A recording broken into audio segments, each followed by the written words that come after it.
نحمده ونصلي على رسوله الكريم اما بعد فاعوذ بالله من الشيطان الرجيم بسم الله الرحمن الرحيم يا ايها الذين آمنوا قوا انفسكم واهليكم نارا وقودها الناس والحجارة عليها ملائكة غلاظ شداد لا يعصون الله ما أمرهم ويفعلون ما يؤمرون صدق الله العلي العظيم۔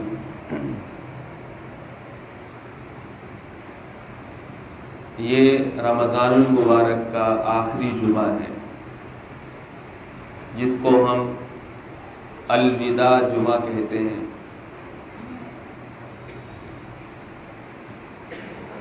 جمعے کا دن ہو، عام جمعے کا دن بھی جو رمضان المبارک کا نہیں ہوتا وہ بھی فضیلت والا ہوتا ہے۔ جمعہ تمام دنوں کا سردار ہے، ہفتے کی عید ہے، اور رمضان کا تو ہر دن بڑا بابرکت ہوتا ہے، اس لیے اس کا جمعہ اور زیادہ بابرکت ہوتا ہے۔ اور آخری جمعہ بھی یقیناً جمعے کا دن ہے، اس لیے بہت بابرکت ہے۔ لیکن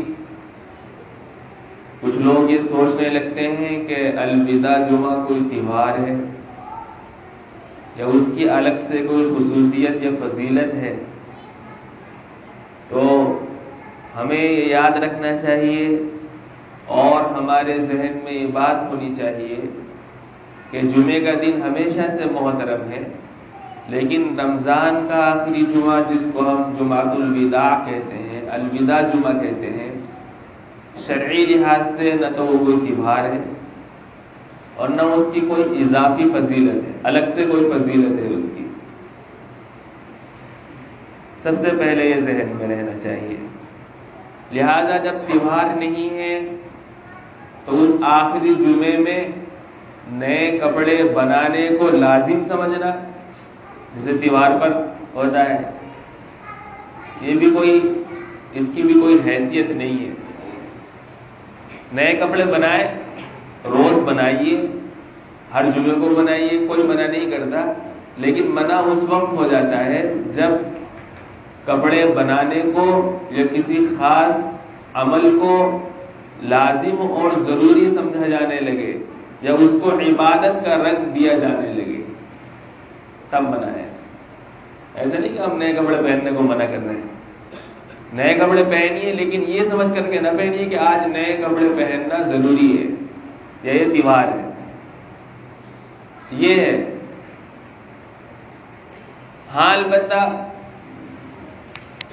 اچھا یہاں پر یہ بات بھی صاف کر دینی ضروری ہے کہ بعض مرتبہ بعض لوگ یہ سمجھتے ہیں، آج کل سوشل میڈیا کا دور ہے، جمعہ جیسے قریب آتا ہے الوداع جمعہ ایک میسیج بہت زیادہ پھیلایا جاتا ہے کہ اگر جمعۃ الوداع کے دن، الوداع جمعے کے دن ایک خاص طریقے سے نماز پڑھ لی جائے، اتنی رکعت، اور اس میں فلاں سورت پڑھ لی جائے فلاں رکعت میں، تو اس کی پچھلی تمام جتنی چھوٹی ہوئی نمازیں ہیں وہ سب کی طرف سے وہ کفارہ ہو جاتی ہے نماز، جس کو قضاء عمری کہتے ہیں۔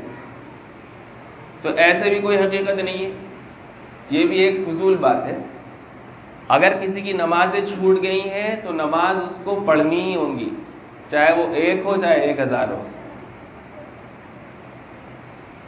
دو باتیں الگ الگ ہیں، کسی کی نماز چھوٹ گئی ہے غفلت کی وجہ سے، 2 گناہ کیے ہیں اس نے، ایک تو نماز چھوڑنا سخت ترین گناہ ہے، اور دوسرے یہ کہ اس میں غفلت برتنا۔ اب توبہ استغفار کرتا ہے آدمی تو اللہ تبارک و تعالی توبہ اور استغفار کی وجہ سے اس کا غفلت کا گناہ معاف فرما دیتے ہیں، لیکن جو نماز اس نے چھوڑی ہے وہ تو پڑھنی پڑے گی، وہ تو اس کے ذمے میں ادھار ہے۔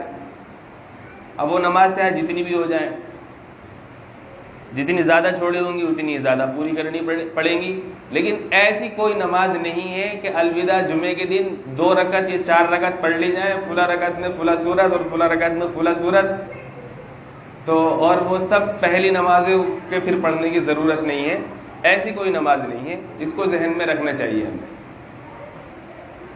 یہ 2 باتیں ہو گئی۔ پھر اس آخری جمعے کو ہم کیا کریں؟ جمعے کا آخری جمعہ ہے اور رمضان کا آخری دن ہے، ان تمام دنوں میں ہم اپنے گریبان میں جھانک کر کے دیکھیں، احتساب کریں اپنا کہ اللہ تبارک و تعالیٰ نے اپنے فضل و کرم سے رمضان کا مقدس مہینہ ہمیں دیا تھا، اس کے ہر ہر لمحے میں انوارات اور برکات برس رہے تھے، اور خوش نصیب لوگ اللہ تبارک و تعالیٰ کی رحمت سے فائدہ اٹھا رہے تھے۔ ہم نے کتنا فائدہ اٹھایا رمضان سے؟ کیا رمضان المبارک کے جو ہمارے اوپر حقوق تھے ہم نے ادا کر دیے؟ نہیں کیے۔ رمضان المبارک میں وہ بے شمار خوش نصیب حضرات اللہ تبارک و تعالیٰ جن کی مغفرت فرما کر کے ان کو جہنم سے آزاد کر دیتا ہے، کیا ہم ان میں شامل ہیں یا نہیں ہیں؟ اپنے اعمال کی وجہ سے اپنے گریبان میں منہ ڈال کر کے دیکھیں۔ جب ہم بالکل ایمانداری سے اپنے گریبان میں منہ ڈال کر کے دیکھیں گے، اپنا احتساب کریں گے، اپنی صبح و شام کی مشغولیات کو دیکھیں گے، تو ہمیں یقیناً ہم اس نتیجے پر پہنچیں گے کہ جس طریقے سے ہمیں رمضان سے فائدہ اٹھانا چاہیے تھا ہم نہیں اٹھا سکے۔ لہٰذا اس کوتاہی پر اللہ تبارک و تعالیٰ سے استغفار کیجیے، اور اللہ نے رمضان کی نعمت دے دی ہے اس پر شکر بھی ادا کیجیے۔ دو ہی کام ہوتے ہیں، اللہ اگر کسی نیک کام کی توفیق دے دے تو اس پر اللہ کا شکر ادا کیا جائے، اور جب وہ نیک کام یا اچھا کام کر لیا جائے پھر اللہ سے استغفار کیا جائے کہ اللہ تو نے توفیق دی تھی لیکن جیسا کرنے کا حق تھا ہم ایسا نہیں کر سکے ہیں، اس پر ہم استغفار کرتے ہیں۔ تو جب ہم شکر ادا کریں گے اللہ کا اور اعمال پر استغفار کریں گے تو انشاءاللہ اللہ کی ذات سے امید ہے کہ جب اللہ تبارک و تعالیٰ نے توفیق دی ہے تو اللہ تبارک و تعالیٰ قبول بھی فرمائے۔ توفیق ہر کسی کو نہیں ملتی۔ جب اللہ توفیق دے رہا ہے، روزے رکھوا رہا ہے، نمازیں پڑھوا رہا ہے، تراویح بھی پڑھ لی ہیں ہم نے، تو اس کی ذات سے ہمیں یہ امید بھی رکھنی چاہیے کہ اللہ تبارک و تعالیٰ قبول کرے گا انشاءاللہ، اور ڈرتے بھی رہنا چاہیے کہ اللہ کے تبارک و تعالیٰ کی ذمہ داری نہیں ہے قبول کرنا، وہ اس کا فضل ہے۔ کر لے ہماری خوش نصیبی ہے، نہ کرے تو ہماری عبادت اس لائق ہے ہی نہیں کہ اس کی بارگاہ عالی میں پیش کی جا سکے۔ اس لیے احتساب کا دن ہے، اور یوں بھی ہمیں احتساب کرنا ہے، حساب لگانا ہے اپنے اعمال کا کہ رمضان میں ہم نے صحیح اعمال کیے یا نہیں کیے۔ ایک حدیث ہے آپ نے سنی بھی ہوگی، اور اس کو سناتے ہوئے سنتے ہوئے ڈر لگنے لگتا ہے۔ ایک موقع پر آپ صلی اللہ علیہ وسلم ممبر پر، جیسے یہ ممبر ہے اس طریقے سے ممبر پر تشریف لے جا رہے تھے خطبہ دینے کے لیے، تقریر کرنے کے لیے۔ 3 پیڑیاں ہوتی تھی، ابھی بھی 3 ہیں، ممبر کی 3 ہی ہوتی ہیں۔ تو جب آپ نے پہلی پیڑی پر پاؤں رکھا آپ نے فرمایا آمین، دوسری پر پاؤں رکھا فرمایا آمین، تیسری پیڑی پر پاؤں رکھا تو فرمایا آمین۔ صحابہ اکرام کو آپ صلی اللہ علیہ وسلم کے آمین کہنے کی آواز تو آ رہی ہے، لیکن آمین کس بات پہ کہی جا رہی ہے اس کا علم نہیں ہے۔ صحابہ کرام نے آپ صلی اللہ علیہ وسلم سے بعد میں معلوم کیا، اللہ کے رسول ہم نے آپ کو ایسا عمل آج کرتے ہوئے دیکھا ہے جو آپ کرتے نہیں ہیں عام طور پر، یعنی پیڑی پر آپ جاتے ہیں خطبہ دینے کے لیے، تقریر کرنے کے لیے، لیکن کبھی آمین کہنے کا آپ کا گویا معمول نہیں ہے۔ تو اللہ کے نبی نے فرمایا کہ ہاں میرے پاس جبرائیل امین آئے تھے اور انہوں نے 3 دعائیں کی ہیں جو در حقیقت بد دعا ہیں، اور ایک روایت کے مطابق یہ ہے کہ انہوں نے مجھ سے کہا ہے کہ تم آمین کہو، تو میں نے آمین کہی ہے۔ کیا ہیں وہ دعائیں؟ پہلی دعا یہ تھی جو جبرائیل امین نے کی ہے، جب میں نے پہلی پیڑی پر پاؤں رکھا جبرائیل نے کہا ہے کہ ہلاک ہو جائے وہ شخص جس کو رمضان کا مقدس مہینہ ملا ہو اور اس میں اللہ کی عبادت اور اطاعت کر کے وہ اپنی بخشش نہ کرا سکے، ہلاک ہو جائے وہ شخص۔ میں نے کہا آمین۔ آپ غور فرمائیں، یہ محض سن لینے کی باتیں نہیں ہیں، غور کرنے کی باتیں ہیں۔ بد دعا کرنے والا شخص جبرائیل ہے جو تمام فرشتوں کا سردار ہے، اور آمین کہنے والی ذات تمام رسولوں کے سردار ہے۔ جمعے کے وقت بد دعا کی جا رہی ہے، مسجد نبوی میں بد دعا کی جا رہی ہے، اور اس شخص کے لیے ہے کہ رمضان کا مقدس مہینہ ملا اور وہ اپنی مغفرت نہ کرا سکا۔ آپ نے فرمایا آمین۔ کوئی شک کر سکتا ہے اس بد دعا کے قبول ہونے میں؟ اس لیے ہمیں ڈرنا چاہیے کہ کہیں خدا نہ خواستہ ہم اس کی زد میں نہ آ جائیں۔ دوسری پیڑھی پر آپ نے پاؤں رکھتے ہوئے آمین کہا تھا۔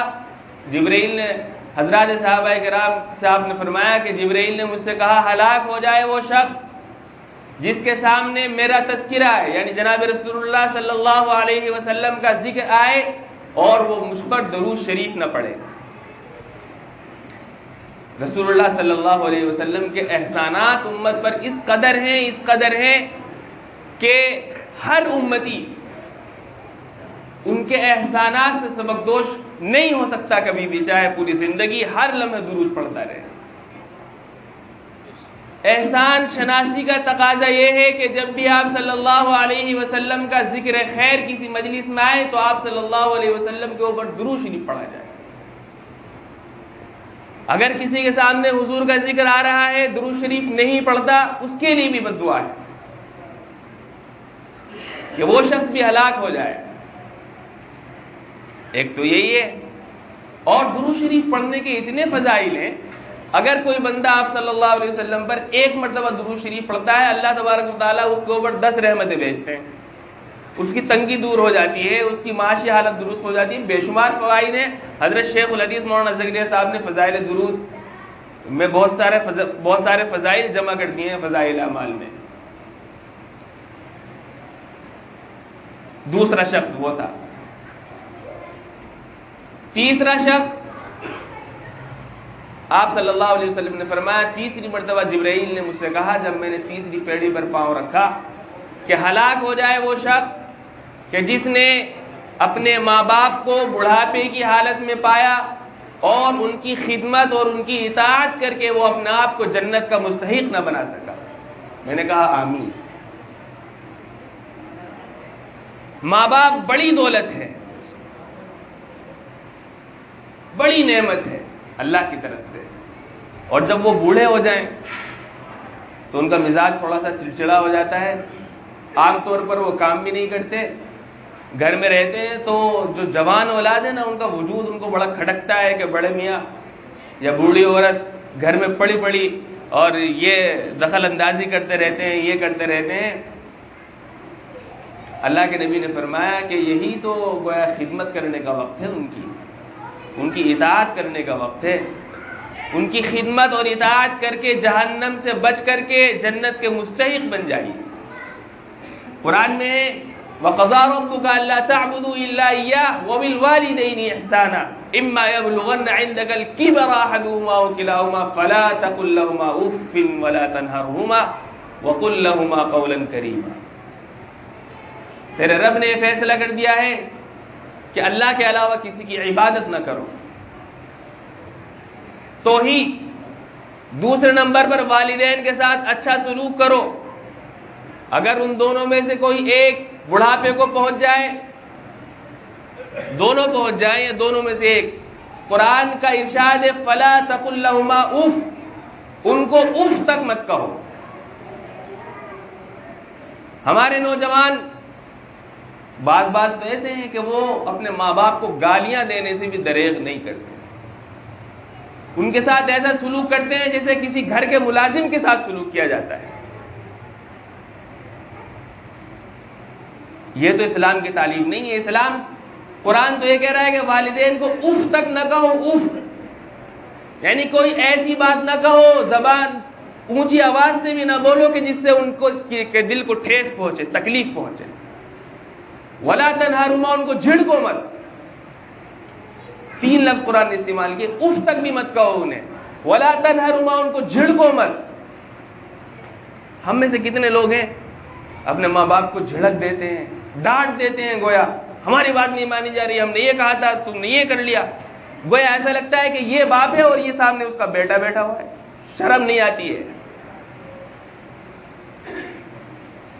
باپ باپ ہے اور ماں ماں ہے. باپ جنت کا دروازہ ہے اور ماں کے پاؤں کے نیچے جنت ہے. ان کے اتنے فضائل آئے ہیں ان کی خدمت کے, میں اگر ابھی ان کو شروع کروں گا بیان کرنا تو بہت لمبا وقت چاہیے. مجھے تو صرف وہ حدیث بیان کرنی ہے. اسی لیے فرمایا, اور بڑھاپے میں, کیونکہ جوان ہے ماں باپ جب تک کما رہے ہیں, پیسے دے رہے ہیں اولاد کو, اپنے بل پر ہیں, اپنے سہارے پر ہیں, پھر تو گویا پیسے دیتا ہوا اور کماتا ہوا آدمی سب کو اچھا لگتا ہے. لیکن جب وہ بیٹھ جائیں گھر میں, بڑھاپا کی وجہ سے وہ اپنی ضروریات بھی پوری نہ کر سکیں, تب ان کی خدمت کی جائے. گویا پھر اللہ کے لیے خدمت کرے گا بندہ, پھر کسی کوئی دنیاوی غرض وابستہ نہیں ہوگی ان کی ذات سے. یہ تو بڑی نعمت ہے. اس نعمت کا اندازہ اس وقت ہوتا ہے جب دونوں میں سے کسی کا سایہ سر سے اٹھ جاتا ہے.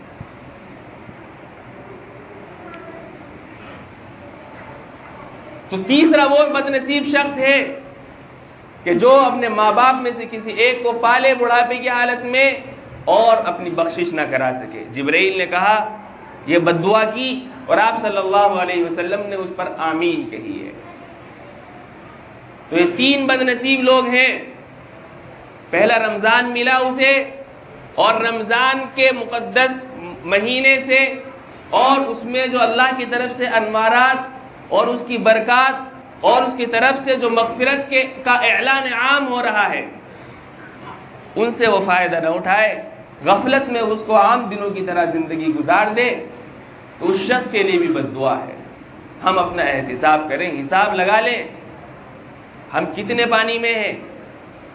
اگر ہم سے کوتاہی ہوئی ہے, اور یقیناً کوتاہیاں ہوئی ہیں, تو جو باقی دن بچے ہوئے ہیں ان کو صحیح طریقے سے توبہ کرتے ہوئے, استغفار کرتے ہوئے ان کو گزاریں. اللہ کی رحمت بڑی وسیع ہے. اس آخری عشرے میں اللہ تبارک و تعالیٰ بے شمار لوگوں کو جہنم سے آزاد کرتا ہے, اور جب رمضان گزر جاتا ہے اور عید کی رات آتی ہے تو اس رات میں اللہ تبارک و تعالیٰ اس میں بھی بے شمار لوگوں کو جہنم سے آزاد کرتا ہے. ہو سکتا ہے, اور ہم جب اللہ سے مانگیں گے سچے دل سے, تو ہمارا نام بھی ان خوش نصیب لوگوں میں آ جائے گا جو جہنم سے آزاد ہو جاتے ہیں. جب کہا جاتا ہے جہنم بڑی خوفناک جگہ ہے, یہ کوئی روایتی انداز نہیں ہے جہنم کا کہ جہنم کہہ دیا کہ ہاں ٹھیک ہے ایک جگہ ہوگی. جہنم کے اندر دہکتی ہوئی آگ ہے. ایک حدیث سنا کر کے میں بات ختم کرتا ہوں. اللہ کے نبی نے فرمایا, جبرائیل سے ذرا جہنم کی آگ کے بارے میں بتاؤ. جبرائیل نے کہا کہ اللہ تبارک و تعالیٰ نے جہنم کی آگ کو 1000 سال تک دہکایا, وہ زرد ہو گئی. پھر اللہ نے اس کو 1000 سال تک اور دہکایا, وہ سرخ ہو گئی. پھر اللہ نے اس کو 1000 سال تک اور دہکایا, پھر وہ سیاہ ہو گئی. 3000 سال تک مسلسل دہکائے جانے کے بعد میں, بھڑکائے جانے کے بعد میں جہنم کی آگ اس وقت سیاہ ہے. اس کا اندازہ آپ, اس کی سختی کا اندازہ آپ اس سے بھی لگا سکتے ہیں. ایک مرتبہ اللہ تبارک و تعالیٰ نے حضرت جبرائیل سے کہا کہ آدم زمین پر ہیں, ان کے کھانا وانا بنانے کے لیے ذرا تھوڑی سی آگ جہنم کی ان کو لیے دے دو. جبرائیل امین گئے مالک کے پاس جو جہنم کا داروغہ ہے, اس سے کہا کہ ذرا آدم کے لیے تھوڑی سی آگ چاہیے. مالک نے کہا کتنی آگ چاہیے؟ کہ تھوڑی سی دے دو. کہ تھوڑی سی کتنی؟ 1 چھوارے کے برابر دے دو. 1 چھوارے کے برابر جہنم کی آگ. اگر آپ 1 چھوارے کے برابر جہنم کی آگ دنیا میں لے گئے تو 7 زمین اور 7 آسمان پگھل جائیں گے اس سے, اتنی سخت ہے. چھوارا تو سمجھتے ہیں نا سب. تو جبرائیل نے کہا کہ پھر کتنی آگ لے کر کے جاؤں؟ تو پھر چھوارے کی جو گٹھلی ہوتی ہے, اس گٹھلی کے برابر آگ دے دو. انہوں نے کہا اگر اتنی بھی آگ تم لے کر کے چلے گئے دنیا کے اندر, تو دنیا کے اندر کبھی آسمان سے اس کی تپش کی وجہ سے کبھی بارش نہیں ہوگی, اتنی سخت آگ ہے. تو کہ انہوں نے کہا پھر 1 ذرے کے برابر دے دو. 1 ذرہ جو معمولی ہوتا ہے, ذرہ بالکل اس کے برابر جبرائیل امین جہنم سے آگ لے کر کے آئے. 70 مرتبہ اس کو نہر میں غوطہ دیا, اور غوطہ دینے کے بعد دنیا کے اندر جو سب سے زیادہ مضبوط پہاڑ تھا اس کے اوپر اس آگ کو رکھا گیا. پھر بھی اس کے اندر اتنی شدت تھی کہ پورا پہاڑ وہ اس کی شدت کی وجہ سے پگھل گیا, اور پھر اس